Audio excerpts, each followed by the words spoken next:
ಕಮನಿಯ ಕ್ಷೇತ್ರದಲ್ಲಿ ಕಾಮಧೇನುಗಳ ಜಾತ್ರೆ ಹಬ್ಬ. ಕೊರಟಗೆರೆ ತಾಲೂಕು ಹೊಳವನಹಳ್ಳಿ ಹೋಬಳಿಯ ಐತಿಹಾಸಿಕ ಪ್ರಸಿದ್ಧ ಕ್ಯಾಮೆನಹಳ್ಳಿ ಆಂಜನೇಯ ಸ್ವಾಮಿಯ ರಾಸುಗಳ ಜಾತ್ರೆ ಪ್ರಾರಂಭಗೊಂಡಿದ್ದು, ಹಳ್ಳಿಕಾರ್ ತಳಿಯ ಪುಟ್ಟ ಕರುಗಳಿಗೆ ಭಾರಿ ಬೇಡಿಕೆ ಇದೆ. ಇದು ಎಂತ ಹಳ್ಳಿಕಾರ್ ಕರ ಇದು. ನಾನು ಇಡೀ ಜಾತ್ರೆಗೆಲ್ಲ ಓಡಾಡ್ತಿದ್ದೆ. ಯಾಕೆ ನಾನು ನೋಡಿದೆ ಫಸ್ಟು. ನಾನು ನಿನ್ಗೇನು ಸಿಗ್ತಿಲ್ಲ, ನನ್ನ ಕರ ಇರಲಿ ಸುಡಿ ನನಗೆ ಗೊತ್ತಿಲ್ಲ. ಯಾರ ನೋಡಿದೆ ಕರ ಇಷ್ಟ ಆಯ್ತು ನನಗೆ. ಸರ್ ಎಲ್ಲಿಂದ ಬಂದಿರುತ್ತಾವು? Sir Doddaballapura town. ಗೊತ್ತಾ ಹಸುಗಳ ಬಗ್ಗೆ ಏನಾದರೂ ಮಾಹಿತಿ ಇದೆಯಾ ನಿಮಗೆ? Sir zero knowledge. ಹಿಡ್ಕೊಳಕ್ಕೆ ಗಂಟೆ ಹಾಕೋಕೆ ನಮಗೆ ಬರಲ್ಲ. ಇಷ್ಟ ಆಯಿತು, ಕರ ತಗೊಂಡು ಮಾಡ. ಸರ್ ಹೇಳಿ, ನೀವು ಕೊಟ್ರಲ್ಲ ಇದ್ರ ಬಗ್ಗೆ ಹೇಳಿ. ಸರ್ ಇದು ಹಳ್ಳಿಕಾರು, ಇದು ಎಣ್ಗರ. ಇದು ನಾವು ಇಡೀ ಜಾತ್ರೆಗೆಲ್ಲ ಓಡಾಡ್ತೀವಿ. ಇದು ಜತ್ ಕುಡ್ಕೋಣ ಅಂತೇಳಿ ಸಿಕ್ಲಿಲ್ಲ ಸರ್. ನಾನು ಇದು 31,000ಕ್ಕೆ ಇದು ಬರ್ತಾ ಇದ್ದೀನಿ.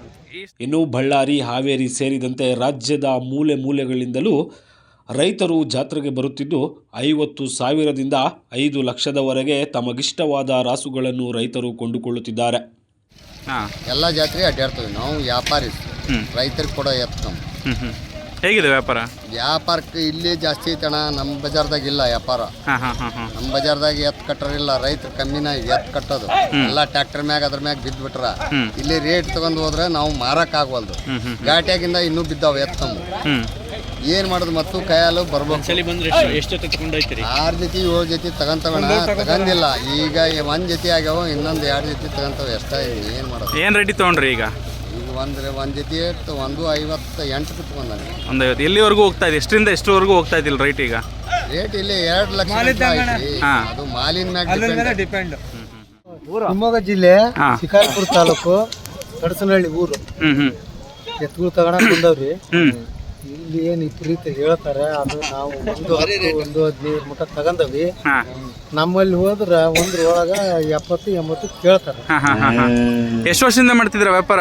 ಒಂದು 35-36 ವರ್ಷದಿಂದ ಮಾಡ್ತೀನಿ. ಇವಾಗ ಇಲ್ಲಿ ಎತ್ತು ತಗೊಳಕ್ ಆಗಲ್ಲ. ಅದ್ರಾಗ 2 ಜೊತೆ ತಗೊಂಡನಿ.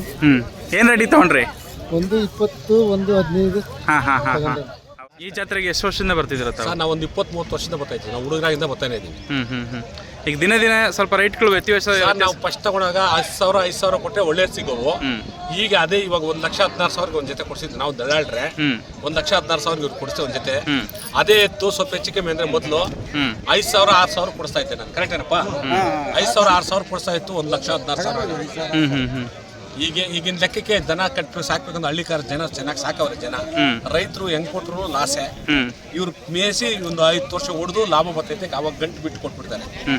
1,80,000 ಒಂದ್ ಜೊತೆ ಸಪ್ಲಮೆಂಟ್ ಜೊತೆ ತಗೊಂಡಿದ್ವಿ. ಇವ್ರಿಗೆ ಘಾಟಿ ಅವ್ರು ಕೊಡ್ಸಿದ್ವಿ. 1,12,000 ಕೊಟ್ಬಿಟ್ರು. ಒಂದು 50-60,000 ಕೊಟ್ಬಿಟ್ರು. ಇನ್ನು ವರ್ಷಕ್ಕೊಮ್ಮೆ ನಡೆಯುವ ರಾಸುಗಳ ಜಾತ್ರೆಗೆ ಬೋಡಬಂಡನಹಳ್ಳಿ ಗ್ರಾಮದ ರೈತರ ರಾಸುಗಳಿಗೆ ತಮಗಿಷ್ಟವಾದ ರೀತಿ ಸಿಂಗರಿಸಿ ನಾಸಿಕ್ ಡೋಲ್ ಮೂಲಕ ಮೆರವಣಿಗೆ ಬಂದದ್ದು ಆಕರ್ಷಣೀಯವಾಗಿತ್ತು. ಇನ್ನು ಇದೇ ಸಂದರ್ಭದಲ್ಲಿ ಹಂಚಿಹಳ್ಳಿ ಗ್ರಾಮ ಪಂಚಾಯಿತಿಯ ಅಧ್ಯಕ್ಷರಾದ ಭೀಮರಾಜು ಮಾತನಾಡಿ, ಪೂರ್ವಿಕರ ಆಚರಣೆಯಂತೆ ಮೊದಲಿಗೆ ದನಗಳ ಜಾತ್ರೆ ನಡೆಯುತ್ತದೆ. ಈ ರಾಸುಗಳ ಜಾತ್ರೆಯಲ್ಲಿ ರಾಜ್ಯದ ವಿವಿಧ ಮೂಲೆಗಳಿಂದ ರೈತರು ತಮ್ಮ ರಾಸುಗಳನ್ನು ತಂದು ಮಾರಾಟ ಮಾಡುತ್ತಾರೆ. ತಮಗಿಷ್ಟವಾದ ರಾಸುಗಳನ್ನು ಕೊಂಡುಕೊಂಡು ಹೋಗುತ್ತಾರೆ. ಈ ವ್ಯಾಪಾರ ವಹಿವಾಟು 1 ವಾರದ ತನಕ ನಡೆಯುತ್ತದೆ. ನಂತರ ಶ್ರೀ ಕ್ಯಾಮೆನಹಳ್ಳಿ ಆಂಜನೇಯ ಸ್ವಾಮಿಯ ಜಾತ್ರೆಯ ಮಹೋತ್ಸವವು ಒಂದೊಂದು ದಿನವೂ ಒಂದೊಂದು ಕಾರ್ಯಕ್ರಮ ನಡೆಯುತ್ತದೆ. ಜನವರಿ 25ರಂದು ಬ್ರಹ್ಮ ರಥೋತ್ಸವ ನಡೆಯುತ್ತದೆ ಎಂದು ತಿಳಿಸಿದರು. ಪ್ರತಿ ವರ್ಷದಂತೆ ಶ್ರೀ ಕ್ಯಾಮೆನಹಳ್ಳಿ ಆಂಜನೇಯ ಸ್ವಾಮಿ ದೇವಸ್ಥಾನದಲ್ಲಿ ಆ ಆವರಣದಲ್ಲಿ ದನಗಳ ಜಾತ್ರೆಯ ಮಹೋತ್ಸವವು ಬಹಳ ವಿಜೃಂಭಣೆಯಿಂದ ನಡೆಯುತ್ತದೆ.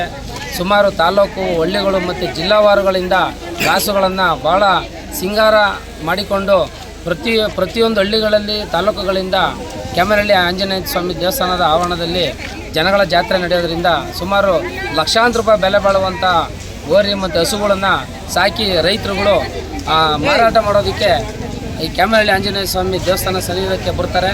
ಅವರು ನಮ್ಮ ಪಂಚಾಯತಿ ವ್ಯಾಪ್ತಿಯ ಬೋಡಬಂಡನಹಳ್ಳಿ ಗ್ರಾಮದಲ್ಲಿ ದೇವರಾಜಣ್ಣ, ರಾಜಣ್ಣ, ಸಂಜೀವಣ್ಣ ಅಂತಂತಹ ಅನೇಕ ಅವತ್ತಿನಿಂದ ನಾವು ಸಣ್ಣ ಹುಡುಗನಿಂದ ನೋಡಿರ್ತಕ್ಕಂಥವ್ರು. ಅವರು ಅದಕ್ಕೋಸ್ಕರನೇ ದನಗಳನ್ನ ಜಾತ್ರೆ ಇನ್ನೊಂದು ಮತ್ತೊಂದಕ್ಕೇನೆ ಅವ್ರ ಜೀವನಾಡಿ ಆಗಿರ್ತಕ್ಕಂಥ ಹಸುಗಳನ್ನ ಸಾಕಣೆ ಮಾಡ್ತಾರೆ. ಇವತ್ತು ಭಾಳ ಸಂತೋಷ ಆಗುತ್ತೆ. ಆ ಹಸುಗಳಿಗೆ ಮನೆ ಹೆಣ್ಮಕ್ಳು ಸಿಂಗಾರ ಮಾಡಿದಂಥ ರೀತಿಯಲ್ಲೇ ಹಸುಗಳನ್ನ ಸಿಂಗಾರ ಮಾಡಿದ್ದಾರೆ. ಈ ಎಲ್ಲ ಜನಗಳು ಒಂಥರ ಹಬ್ಬದ ವಾತಾವರಣ ಬೋಡಬಂಡೆನಹಳ್ಳಿ ವಾತಾವರಣ ಸೃಷ್ಟಿಯಾಗಿದೆ.